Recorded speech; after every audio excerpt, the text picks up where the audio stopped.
आज हम गोस्वामी तुलसीदास जी के जीवन परिचय, उनके साहित्यिक रचना के बारे में अध्ययन करेंगे। उसके बाद उनकी कविता का संदर्भ से अध्ययन करेंगे।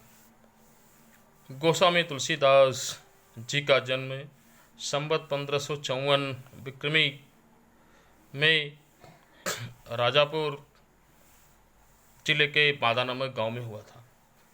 इनके बचपन का नाम राम बोला था। पिता का नाम आत्माराम दुबे और माता का नाम तुलसी था। तो इसमें तुलसीदास जी जो है बचपन में ही इनके माता की मृत्यु हो गई और वहाँ उसके बाद इनका पालन पोषण जो है मुनिया नामक एक दासी ने किया था।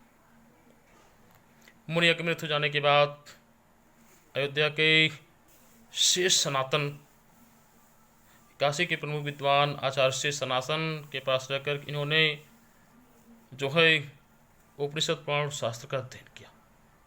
फिर स्वामी नरहरियानंद ने जो है इन्हें बहुत से धार्मिक ग्रंथों का अध्ययन कराया।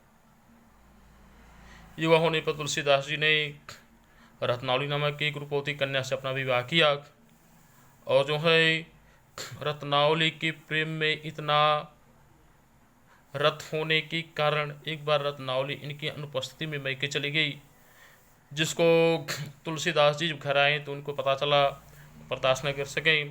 उस समय यमुना जी में विशेष बहुत भारी बाढ़ आई हुई थी, लेकिन तुलसीदास जी उस अंधेरी तूफान भरी रात में बिना बाढ़ की परवाह किए एक मुर्दे को इन्होंने लकड़ी का तख्ता समझ करके उसके सहारे से ससुराल जा पहुँचे।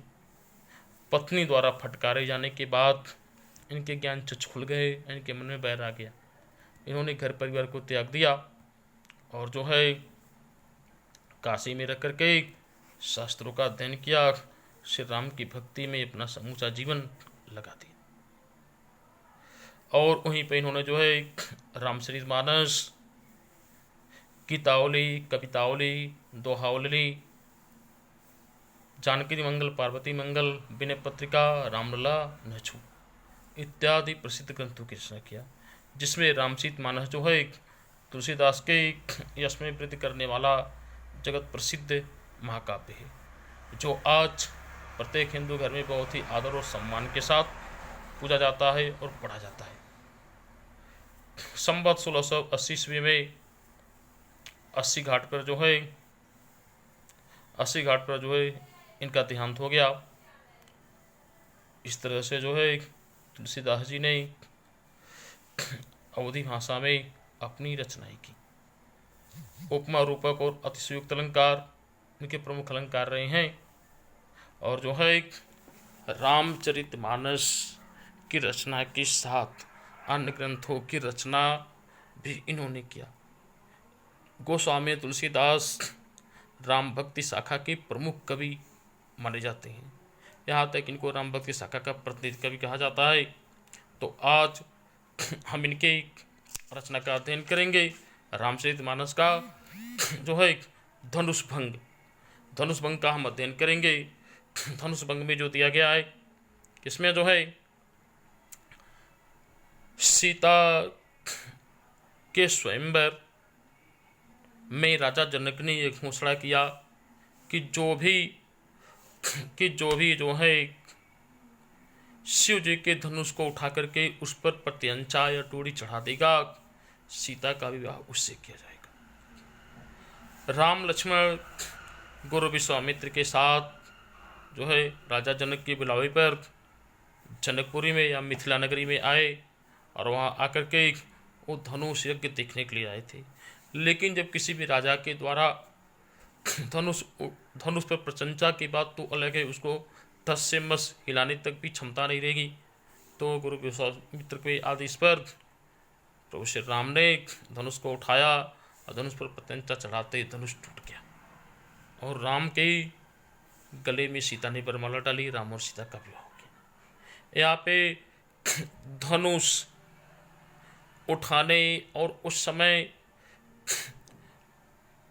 मिथिला के निवासियों मिथिला के राजसमाज रानी जानकी जी प्रभु श्री राम की मना दशा क्या होती है, वहाँ की दशा क्या है, उसके बारे में गोस्वामी तुलसीदास जी ने बताया है। तो यहाँ पर हम देखेंगे उदित उदयगिरी मंच पर रघुबर बाल पतंग, बिकसे संत सरोज सब हर्षे लोचन भृंग। इस दोहा में गोस्वामी तुलसीदास जी कह रहे हैं कि जिस तरह से उदयगिरी पर्वत पर, जिस पर से सूर्य उदित होता है, उदयगिरी पर्वत से सूर्य उदित होता है, उसी तरह से जो है उदयगिरी पर्वत रूपी धनुष यज्ञ के मंच पर जब श्री रघुवीर रूपी बाल सूर्य, जब श्री रघुवीर जी रूपी श्री रघुनाथ जी या श्री राम रूपी बाल सूर्य जो है प्रकट हुए, तो उस समय संतों के नेत्र रूपी कमल खिल उठे और जो है उनके संतों के जो है कमल रूपी संत खिल उठे और उस पर जो है उनके लोचन रूपी भंवरे जो है गुंजार करने लगी। निपन्न केरी आसानी से नासी, बचन नखत अवलीन प्रकाशी, मानी मही पे कुमित सकुचाने, कपटी भूप उलूक लुकाने, भय विशोक को कुमुन देवा, बरसहि सुमन जनावहि सेवा, गुरुपद बंद सहित अनुरागा, राम